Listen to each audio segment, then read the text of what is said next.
Okay, Okay, now we're recording. all right.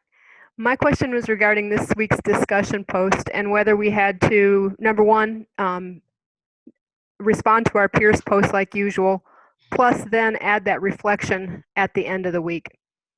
Okay, thank you for that. That was a good question. The peer response, the reflection at the end counts towards the total number of responses. And yes, you do have to give peer responses during the week, but the reflection also counts as a response, as the total number that we're going to be looking at. So it's not like it's added on top of everything else. So thanks for that. If that sounded different, that's because when Kelly first asked that question, I didn't have a recording button hit. So I think my answer was much more succinct the second time around. Okay.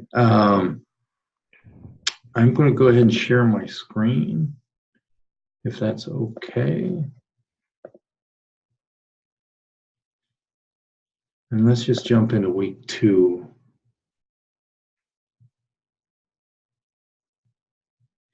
So the discussion board is basically comparing a job post for ID and HPT.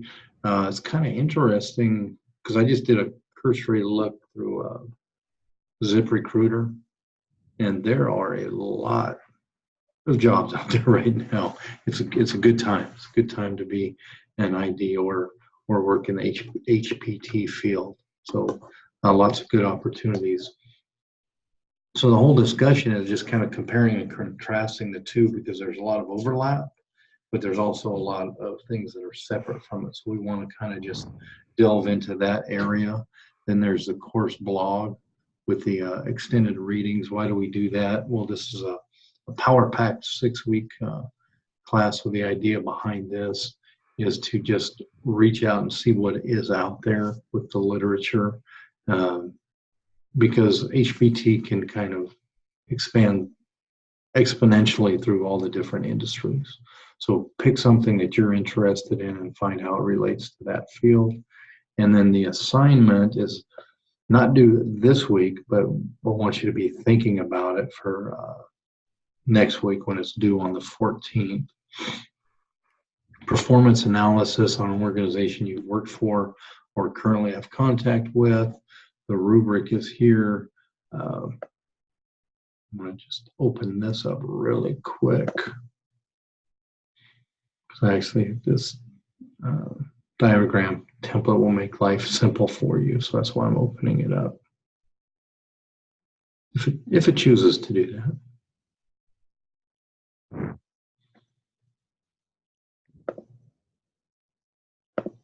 There we go.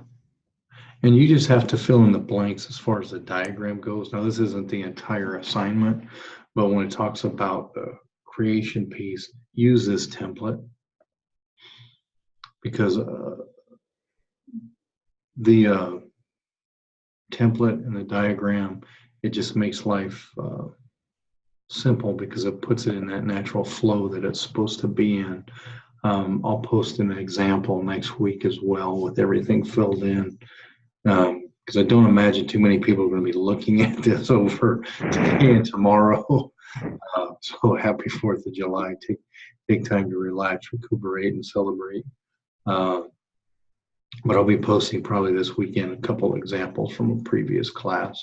And remember that the examples that I do post, if there may have been tweaks in the directions, things like that. So it may not be absolutely perfect, but there'll be solid examples where people did really well on the project. So Kelly, do you have any specific questions about the assignment or anything else? No, I probably will more next week, George. Okay.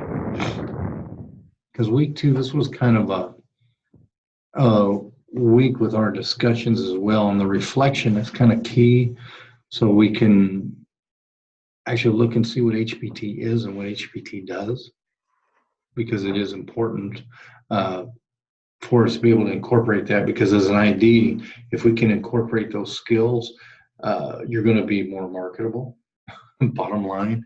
And the part that I like about it is you're going to be more effective in whatever you do, because what I've been able to do once I learned about HPT years ago was incorporate those strategies into the instructional design process.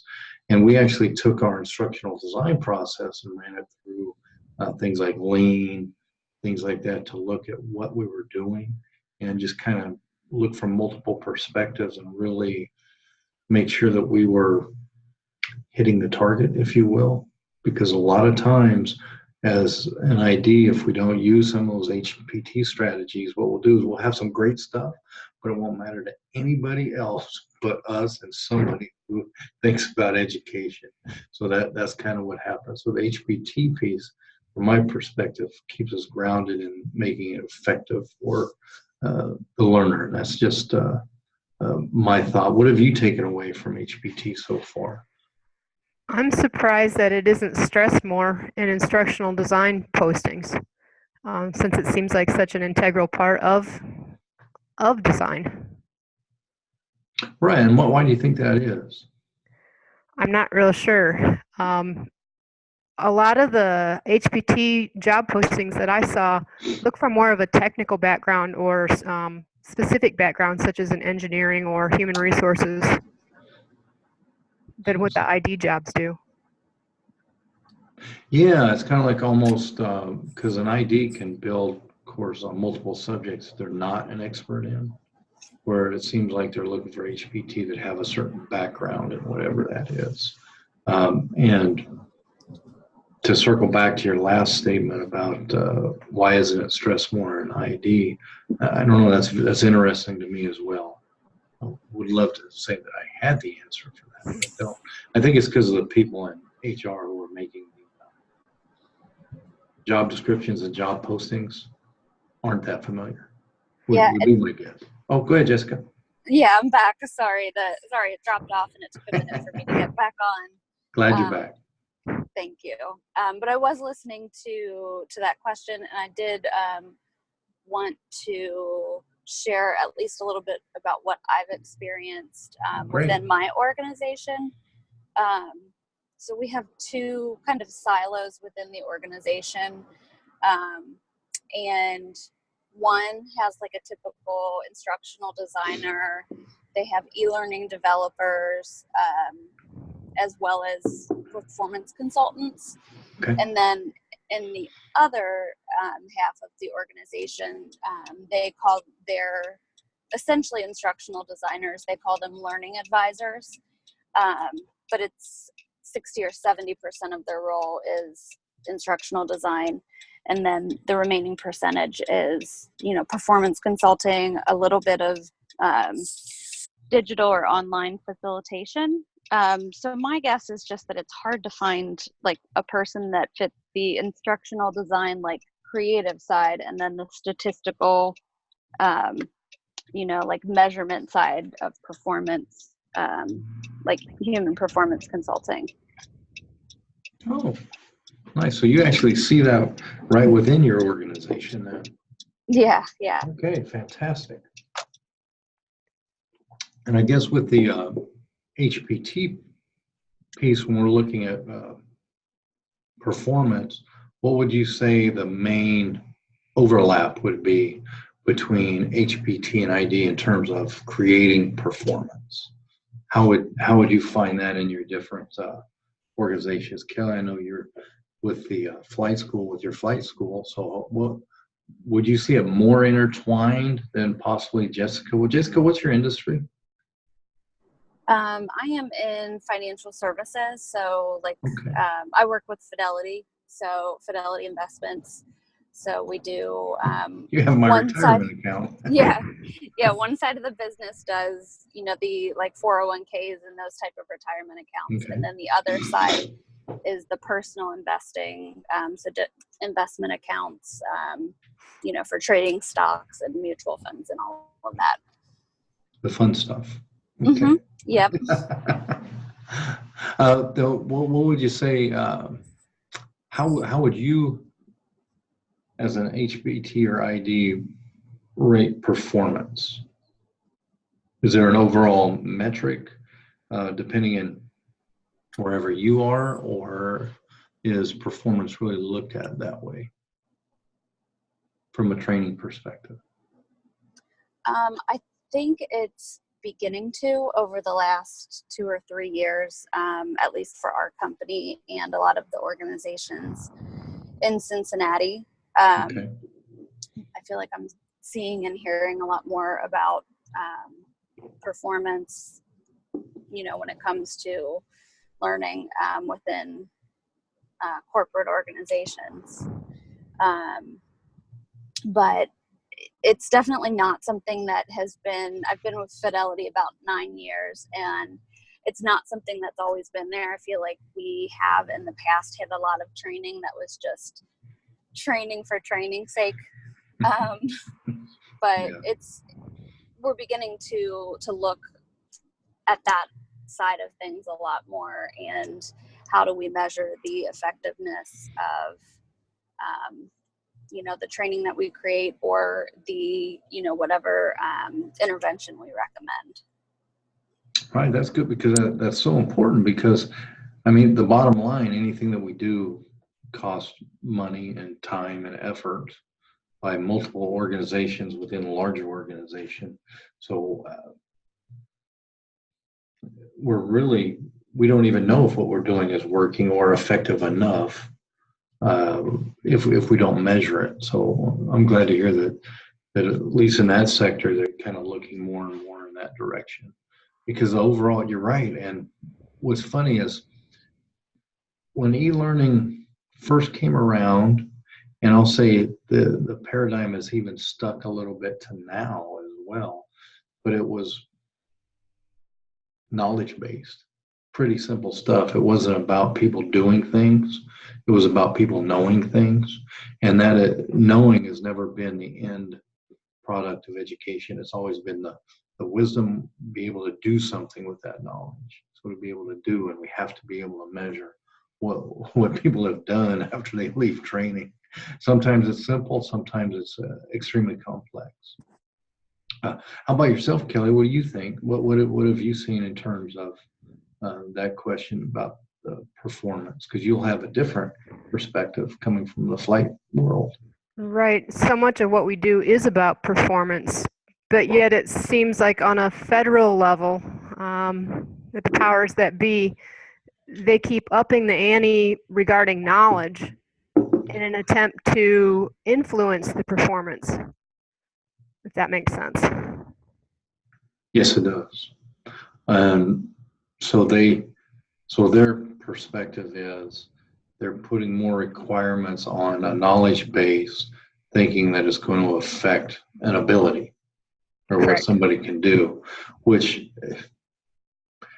is odd to me, because the federal government knows beyond a shadow of a doubt that learning to do something creates the requisite knowledge. So they know the way it works, but yet they flipped it kind of around, and like the FCC, things like that. Like the military is very good now as far as their training. They do and learn. So it's almost like deliberate practice is the way a lot of the military training goes now. But a lot of organizations haven't caught up to that. And in deliberate training, the key, why I love deliberate training, the key is performance, feedback from that performance, and a reevaluation / reflection of how you implement. So you're making your own mental, it's not a mental model, but it's a mental representation of whatever you're doing. And you run it through your mental representation so you can make quick response times, things like that, which I would imagine in emergencies, you need fairly quick response times. I know when we would go through the training for us, like let's say we're training when I used to run engines on some of our aircraft, we would have to know the exact steps of the emergency procedures, even though we had the checklist there as a just in case, and that was 100%. So you had to have that knowledge, but most importantly, you had to know what buttons to push, which switches they hit, which inputs to make. So that's always an interesting situation. So the ability to do something holds that prerequisite knowledge already behind it. Let's see. So to me, that's the biggest piece of combining HPT and ID is to get the ability to do something. What are we going to do and how are we going to measure it? Those are kind of the keys. Jessica, did you have any questions on the assignment or the course blog? I wasn't, forgive me if you already answered that question. No, I did not have any questions. Okay. Then let's kind of take a pre-look at week 3 because that's when the assignment's going to be due. And there's going to be one more course blog on the presentation. So we're going to have the presenters next week I'll have more information about that. That would drag our time on here a bit. We're going to be looking, my favorite part is next week, we're going to be looking at performance gaps. And this is the first time that we've actually had this interactive piece here, which you may have seen already. Yeah. So it's a simulation right there. So it's going to be kind of nice because we used to just read through the case, which it was good, but it was very, when you just read something, you read into it with whatever schema or previous experiences that you have had. So it's nice to be able to, we're going to look at the current state, what the future state needs to be, and then we're going to discuss what that gap is and how we're going to bridge that gap or overcome that gap or shrink that gap. Depends on how you like to talk about it. I always talk about bridging the gap myself, just because that's what I do. Some people like to talk about shrinking the gap. So it's we're all after the same thing. So it's going to be a lively conversation next week about that gap analysis and what we can do to overcome the major gap that you will see, especially when it's the owner who's being kind of hard-headed. So it's going to be a fun process. And the discussion 4 isn't open yet, simply because it's a continuation of 3. So if you looked at 4 first or anything like that, it would just be a little bit awkward. And in this one, as we're looking at the gap, that S in root cause is hugely important because, as you know, relatively never have I seen a singular root cause. There's always multiple root causes that can happen. And if you do see something that has a singular root cause, take a moment to question yourself and see if you're not seeing a larger picture, because that can happen. We've all had those moments in time. So it's going to be a fun discussion next week about gap analysis and actually doing the root cause analysis. So that's us. I hope everybody has a fantastic 4th of July. You guys off on Friday, or do you have to work Friday? I'm off this week. I will be back at work on Friday, but it's always a super slow day, so I don't expect to be too busy. I'll probably be working on a lot of schoolwork. Okay, life is good. Life is yeah. Good. Okay. Yeah. I don't have to show up for work Friday either, so that's fantastic. So if there's no other questions, I think we hit everything. George, I have a quick, sort of unrelated question that I wondered if you could help me with. Absolutely. I came across a job ad last night that I'm interested in.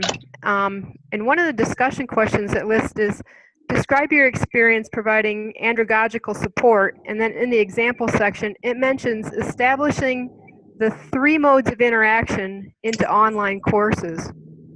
What would you say were the 3 modes of interaction? I mean, I could come up with like discussion posts and these kind of sessions, but I didn't know of any 3 in particular. You see, my mind automatically went in another direction. Let's look at that a little bit. I want to show you something. Actually, they're looking for something particular. So let's just, and then I'm going to show you something that interaction.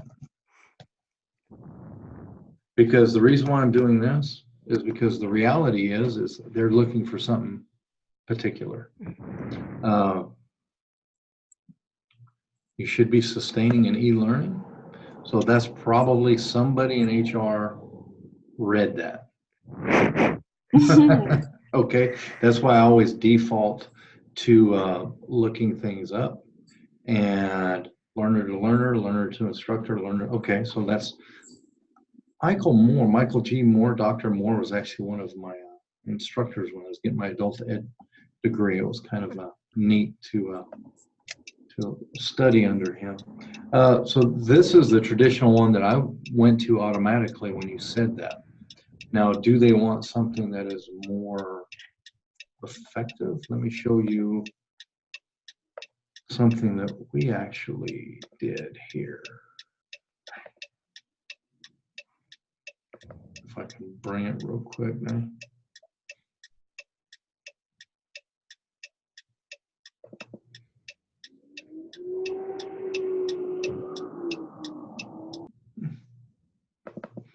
We call it the S3 model. So it pairs with, why did it come up? And it pairs with learner to learner, student to, or learner to instructor, and learner to content as well. Mass manuscript, there we go. I'm just coming up with coming back, because we actually built this model on what we just saw. So we call it S cubed, and there's the 3 interactions. And how do you do that? Through different uses of technology, feedback, digital communication. And the way I would respond to something like that is I would give them student to instructor, student to content, and I would bring in the technology on how you would use different types of technology to create interactions. So it might be a video interaction with responses right there, as well as making it purposeful and meaningful for that specific learner or set of learners. So in other words, design it for the audience so it means something. So work related, whatever it may be. Great, thank you. But that is it. So did I answer that, or did I beat around the bush? No, absolutely, thank you. Okay, I never want to give the academic answer. Appreciate that. Okay, all right. You are welcome. And I got to show our little model, so I always appreciate that.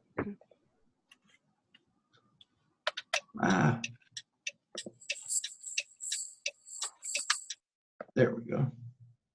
Okay, Jessica, anything before we roll out of here and start enjoying an early 4th of July? No, I think I'm all set for this week as far as the discussions and blog and everything. So well, fantastic. Well, thanks for coming. Have a wonderful weekend, and we'll do this again next Wednesday if everybody's up for it. All right. So, thank you. Have a great week. Thank you. You too. Take care. thanks, you too.